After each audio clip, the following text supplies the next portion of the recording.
रामायण के प्रमुख पात्रों से मिलने वाली सीख। मंथरा, आपकी संगत अच्छी होनी चाहिए। माता कैकेयी श्री राम को अपने पुत्र भरत से भी ज़्यादा चाहती थी, परंतु उसने मंथरा की गलत संगत में आकर श्री राम के लिए वनवास मांग लिया। इसलिए आपकी संगत अच्छी होनी चाहिए ताकि आप पर दूसरों की नकारात्मकता हावी ना होने पाए। महाराजा दशरथ बिना सोचे समझे किसी को वचन न दें। महाराजा दशरथ ने माता कैकेयी को वचन दिए थे। उन्हीं वचनों के कारण उनका परिवार बिखर गया था। सीता, जहाँ पति वहीं स्वर्ग। श्री राम को वनवास हुआ था, लेकिन सीता माता ने अयोध्या रहने से मना कर उनके साथ चलने का फैसला किया था और रावण के लाख प्रलोभन देने पर भी उन्होंने अपने आराध्य का ध्यान नहीं छोड़ा।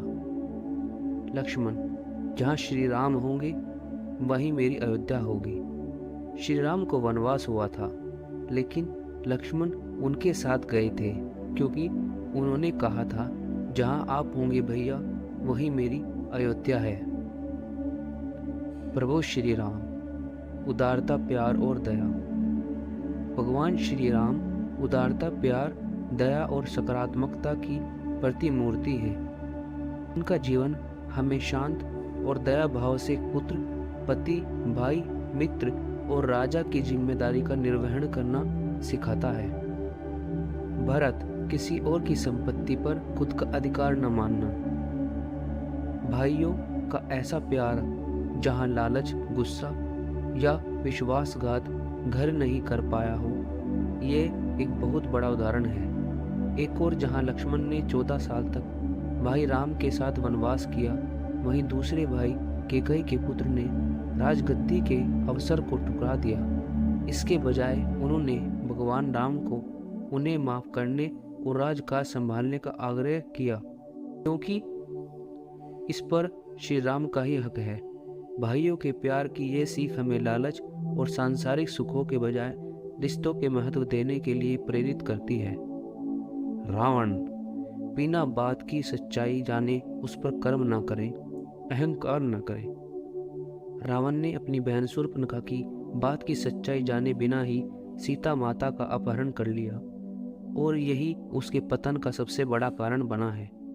और जो दिया है ईश्वर ने दिया है, उसी का है सब, इसलिए अहंकार नहीं करना चाहिए। भगवान श्री हनुमान जी, ईश्वर के प्रति निस्वार्थ सेवा भाव। हनुमान जी ने भगवान राम के प्रति अटल विश्वास और प्यार का परिचय दिया। उनकी अपार लगन और भगवान राम के प्रति निस्वार्थ सेवा हमें सिखाती है कि हमें एक अपनों की जरूरत के समय किसी तरह की मदद की जाती है। यह बताती है कि हमें अपने आराध्य के चरणों में बिना किसी संदेह के अपने आप को समर्पित कर देना चाहिए।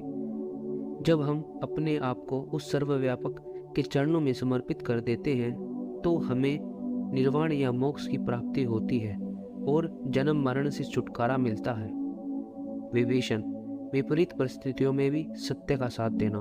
विभीषण अपने राक्षसी कुल के होने के बाद भी उन्होंने सत्य का साथ दिया और राक्षसों के बीच में रहते हुए भी ईश्वर का ध्यान लगाते रहे। ऐसे रहे जैसे दांतों के बीच जिह्वा रहती है। वानर सेना, अटूट विश्वास और समर्पण। भगवान में विश्वास की शक्ति। राम, लक्ष्मण और वानर सेना द्वारा भारत की और श्रीलंका के बीच तैयार किया गया पुल चमत्कार की ही निशानी है। जिस तरह से भगवान का नाम लिखने से ही पत्थर तैरने लगे, ये भी एक बहुत बड़ी सीख है कि जिस भगवान का नाम लेने से सब लोग पुल से सागर पार कर गए, वैसे ही उसका नाम लेने से इस भवसागर से भी पार हो सकते हैं और हर क्षेत्र में जीत हासिल कर सकते हैं। रामायण, बुराई पर अच्छाई की जीत। रामायण की सबसे बड़ी सीख है कि हमें बुराई पर हमेशा अच्छाई की जीत होती है। जिस तरह माता सीता पर रावण ने बुरी नज़र डाली और अंत में भगवान राम ने रावण को पराजित कर सीता को वापस पा लिया। अयोध्या, श्री राम का परिवार, आपस में एकता। रामायण की एक बड़ी सीख यह है कि विविधता में एकता।